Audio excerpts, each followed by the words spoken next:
Hanya dalam hitungan hari terakhir, dunia dikejutkan oleh serangan udara besar-besaran Amerika Serikat dan Israel ke jantung Iran. Operasi yang dinamakan Epic Fury ini bukan sekadar serangan balasan biasa. Ini adalah puncak dari ketegangan selama 45 tahun. Pertanyaannya, mengapa Washington dan Tel Aviv begitu terobsesi untuk melumpuhkan Iran? Apakah ini hanya soal senjata nuklir? Ataukah ada perebutan kekuasaan yang jauh lebih besar di balik layar? Alasan pertama dan yang paling mendesak adalah program nuklir. Pada awal 2026, diplomasi dianggap benar-benar mati. Iran dilaporkan telah memperkaya uranium hingga tingkat yang cukup untuk membuat beberapa hulu ledak nuklir. Bagi Israel, Iran yang memiliki nuklir adalah ancaman eksistensial. Mengapa? Karena pemimpin Iran berulang kali menyerukan penghapusan Israel dari peta dunia. Israel menganut doktrin Begin, sebuah kebijakan preemptif di mana mereka tidak akan membiarkan musuh manapun di Timur Tengah memiliki senjata pemusnah massal. Amerika juga melihat ini sebagai ancaman bagi sekutu mereka dan pangkalan militer AS di seluruh teluk. Jika Iran punya nuklir, aturan main di Timur Tengah berubah selamanya. Kita masuk ke alasan kedua, yang bagi Israel dan AS jauh lebih tangible dan terasa sehari-hari daripada ancaman nuklir masa depan. Ini adalah konsep pertahanan ke depan, forward defense, atau yang Iran banggakan sebagai axis of resistance, poros perlawanan. Amerika Serikat dan Israel sangat ingin menghancurkan struktur ini karena Iran telah berhasil membangun jaringan milisi proksi yang paling canggih di dunia. Ini bukan sekadar milisi gerilya biasa. Melalui Korps Garda Revolusi Islam, IRGC, Iran mempersenjatai kelompok-kelompok ini dengan drone canggih, rudal jelajah, dan roket presisi. Melalui koridor ini, Iran mampu mengepung Israel dari utara melalui Hezbollah dan selatan melalui Hamas. Mereka juga bisa menutup jalur perdagangan dunia di Selat Hormuz lewat milisi Houthi. Amerika Serikat melihat Iran sebagai sponsor terorisme nomor 1 karena dukungan ini yang dianggap mengacaukan stabilitas global dan kepentingan ekonomi Barat. Bagi Israel, ini adalah pengepungan total. Bagi Amerika, ini adalah tantangan langsung terhadap dominasi militer mereka di kawasan tersebut yang membahayakan ribuan tentara AS di Irak, Suriah, dan pangkalan teluk.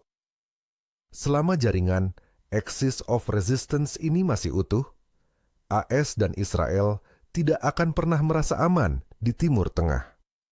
Menghancurkan kepala gurita, Teheran, dianggap sebagai satu-satunya cara untuk memotong tentakel-tentakel yang berbahaya ini.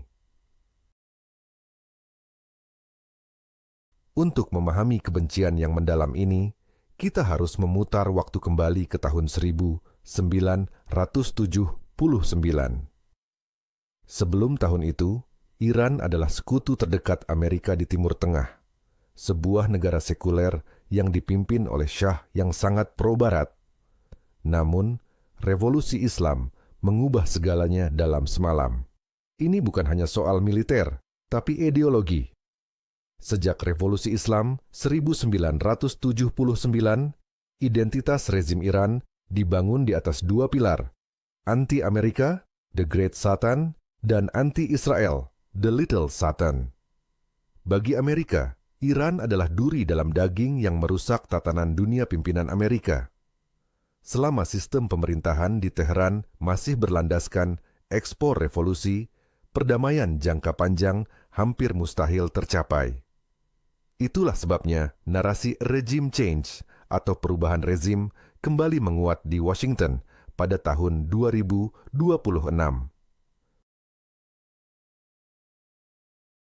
Namun, menghancurkan Iran punya harga yang tidak terbayangkan dan dampaknya terasa hingga ke setiap sudut bumi. Bayangkan, Iran menguasai sekitar 9% cadangan minyak dunia.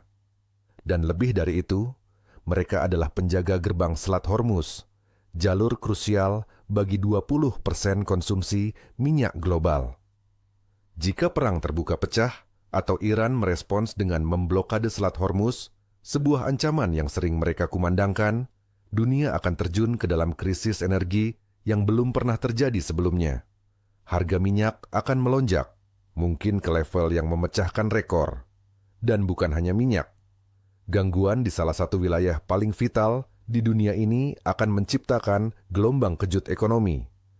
Rantai pasok global akan terhenti, inflasi akan merajalela, dan pasar saham di mana-mana akan anjlok. Ini bukan sekadar angka di layar, ini berarti biaya hidup yang lebih tinggi bagi setiap keluarga, PHK massal, dan resesi global yang mungkin tak terhindarkan.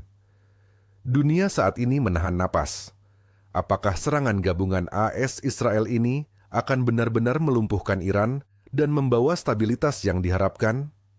Atau, yang lebih menakutkan, apakah ini justru akan memicu api perang regional yang akan menyeret kekuatan besar lainnya seperti Rusia dan Tiongkok ke dalamnya, mengubah konflik ini menjadi konfrontasi global yang tidak diinginkan siapapun? Pada akhirnya, konflik ini adalah tentang siapa yang berhak mengatur Timur Tengah. Amerika ingin mempertahankan dominasinya, Israel ingin memastikan kelangsungan hidupnya, dan Iran ingin menjadi kekuatan utama di wilayahnya sendiri. Bagaimana menurut kalian?